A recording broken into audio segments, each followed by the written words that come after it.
Good morning, students. In our earlier lectures, we have completed the two important topics of your syllabus, that is cleavage and gastrulation. क्योंकि students हमने cleavage और gastrulation दोनों topics complete कर लिए हैं, तो इन topics में हमने ये सीखा कि जब भी क्लीवेज होता है एम्ब्रियो में, तो उस दौरान ब्लास्टोमियर्स आपस में चिपके रहते हैं. दे आर स्टिक टुगेदर या दे एडहर टुगेदर.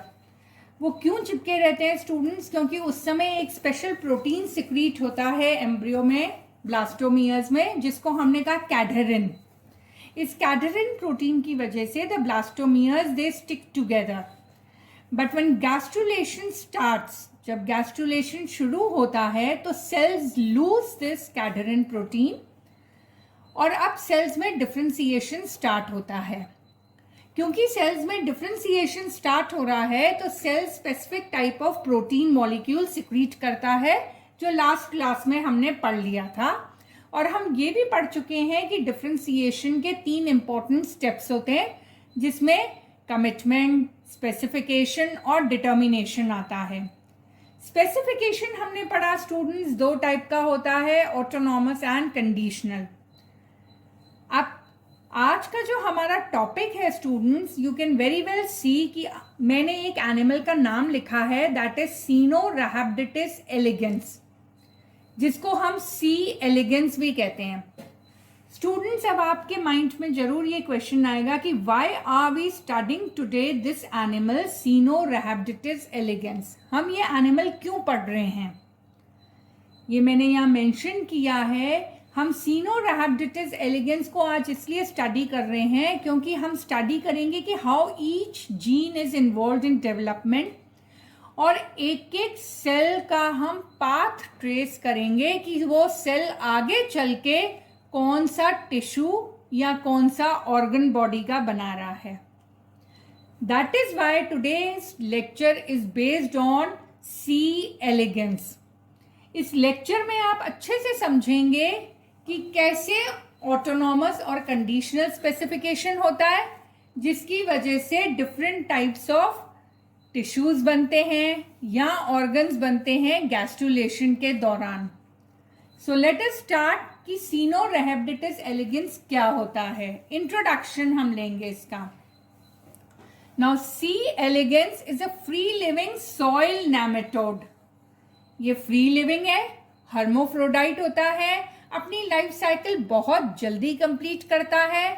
इसकी क्यूटिकल ट्रांसपेरेंट होती है, इसलिए ईच एंड एवरी सेल को एम्ब्रियोलॉजिस्ट ने स्टडी किया. और इसमें एग्जैक्टली 959 सोमैटिक सेल्स होते हैं एडल्ट की बॉडी में. एक एक सेल का फेट, लीनिएज एम्ब्रियोलॉजिस्ट ने स्टडी किया है. अब सिनोरैबिडिटिस एलिगेंस में भी स्टूडेंट्स रोटेशनल होलोब्लास्टिक क्लीवेज आता है. I am very well sure that you remember कि रोटेशनल होलोब्लास्टिक क्लीवेज जो होता है वो मैमल्स में भी होता है. जब भी क्लीवेज होगा सी एलिगेंस में स्टूडेंट, क्योंकि हम सी एलिगेंस के ब्लास्टोमियर्स का फेट स्टडी कर रहे हैं, आपके सिलेबस में भी ये टॉपिक है, इसलिए इसको बहुत अच्छे से पढ़ लीजिएगा. सी एलिगेंस के फेट ऑफ ब्लास्टोमियर्स पे टॉपिक बेस्ड है. नाउ ड्यूरिंग क्लीवेज, जब भी सी एलिगेंस में क्लीवेज होता है, जो फर्स्ट क्लीवेज डिवीजन होगा उसमें 2 सेल्स बनेंगे. जो पहला सेल होता है उसको हम कहते हैं फाउंडर सेल. ये जो फाउंडर सेल होता है स्टूडेंट्स, ये आगे जाके डिफ्रेंशिएट होगा A, B, E, M, S, C and D cells में. और ये जो फाउंडर सेल्स हमने जिनको नाम दिया है वो डिफ्रेंशिएटेड सेल्स बनाएंगे. अब जो जाइगोट था वो 2 में डिवाइड किया. पहला सेल फाउंडर सेल बना. जो सेकंड सेल था वो स्टेम सेल है. स्टेम सेल को स्टूडेंट्स हम हमेशा P1 से P4 नाम देंगे. अब इन स्टेम सेल्स की क्या कैरेक्टरिस्टिक फीचर्स होती है students? They always divide meridionally. What do you mean by the word meridionally? यानी ट्रांसवर्सली. और जब भी ये स्टेम सेल P1 से लेके P4 डिवाइड करेंगे स्टूडेंट्स, ये हमेशा एक फाउंडर सेल बनाएंगे। फाउंडर सेल, तो स्टूडेंट्स फाउंडर सेल्स कौन से हैं? AB, E, MS, C and D। तो जब भी स्टेम सेल डिवाइड करेगा वो एक फाउंडर सेल बनाएगा और एक दूसरा स्टेम सेल बनाएगा।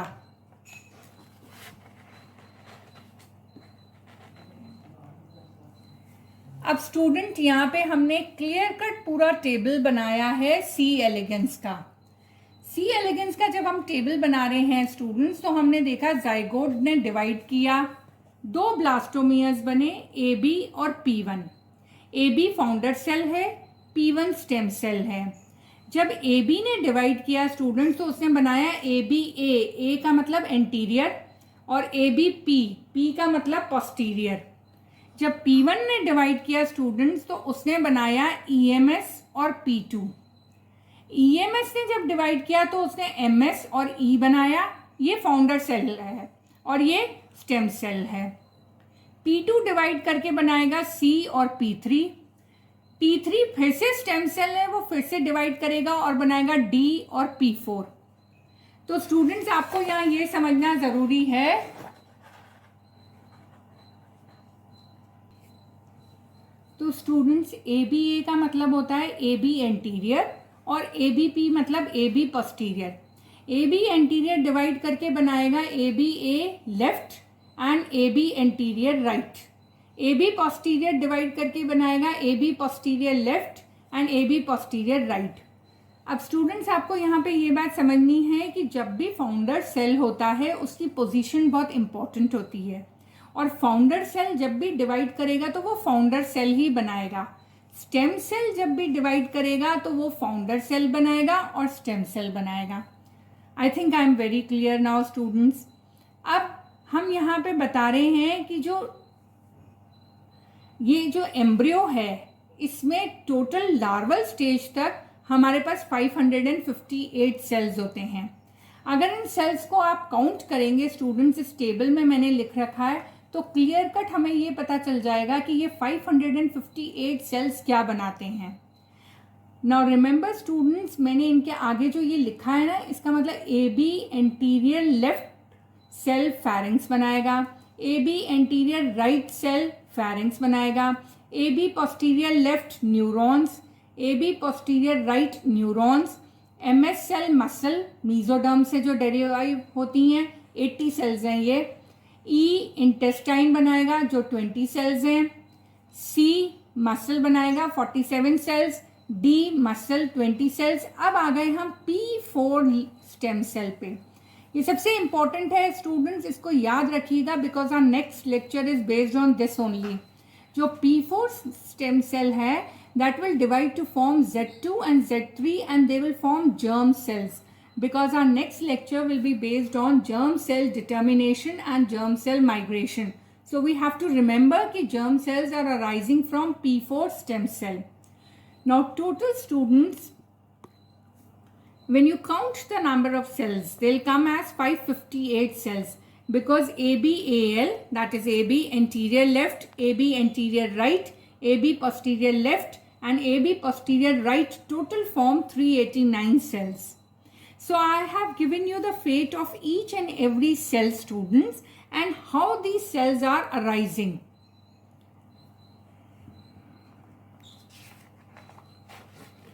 Next students. Now we have to remember students that we have studied that specification is of two types, conditional and autonomous. Conditional specification occurs in mammals and autonomous specification occurs in invertebrates.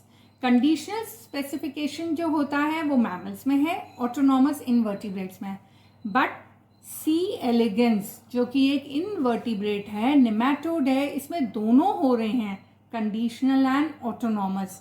अब आपको clear cut समझ में आ गया होगा students कि हम C. elegans के blastomeres को क्यों स्टडी कर रहे हैं, क्योंकि C. elegans यूनिक है, इसमें कंडीशनल और ऑटोनॉमस दोनों टाइप का सेल स्पेसिफिकेशन आ रहा है, यानी मोज़ेक डेवलपमेंट जो ऑटोनॉमस स्पेसिफिकेशन की वजह से आता है और कंडीशनल स्पेसिफिकेशन की वजह से जो रेगुलेटिव डेवलपमेंट आता है वो दोनों ही हैं इसमें। अब वो कैसे हैं इनको हम समझेंगे। P1 सेल क्या होता है student? Stem cell. Now you have to understand this कि जो P1 सेल की लीनिएज होती है यानी P1, P2, P3, P4, ये जो लीनिएज है स्टूडेंट्स ये ऑटोनॉमसली डिवाइड करती है। यानी P1 जो स्टेम सेल है इसको AB सेल की प्रेजेंस की कोई ज़रूरत नहीं है। दैट मीन्स P1 लीनिएज में ऑटोनॉमस स्पेसिफिकेशन हो रहा है। हमने यही पढ़ा था कि ऑटोनॉमस स्पेसिफिकेशन में नेबरिंग सेल्स की कोई ज़रूरत नहीं होती है। So P1 will make posterior half of the embryo. The next cell was AB which is the founder cell. अगर AB सेल को आप आइसोलेशन में रखते हैं तो वो एम्ब्रियो के केवल फ्यू टाइप्स ऑफ सेल्स ही बनाता है। दिस शोज कि AB को कंडीशनल स्पेसिफिकेशन चाहिए, that is it needs to interact with the descendants of P1 cell to develop normally. This shows कि AB का जो डेवलपमेंट है वो कंडीशनल है, जबकि P1 का जो डिफ्रेंसिएशन है वो ऑटोनॉमस है। Am I very clear students? Now next is कि P1 अगर ऑटोनॉमस स्पेसिफिकेशन शो कर रहा है स्टूडेंट्स तो इसका मतलब उसके सेल के अंदर ही साइटोप्लाज्म में कुछ है जिसकी वजह से वो ऑटोनॉमस स्पेसिफिकेशन शो कर रहा है। तो जो P1 स्टेम सेल है उसके साइटोप्लाज्म में P ग्रैन्यूल्स होते हैं। These P granules are known as maternal genes. They are necessary for autonomous specification. Now P1 when it divides, remember students, I have told you earlier also कि when a stem cell divides it will give rise to a founder cell and a stem cell. तो P1 when divide it will give rise to EMS and P2. EMS अपना ये जो P granule है, अब P1 ने अपना P granule दिया EMS को, EMS से वो P ग्रैन्यूल गया MS में।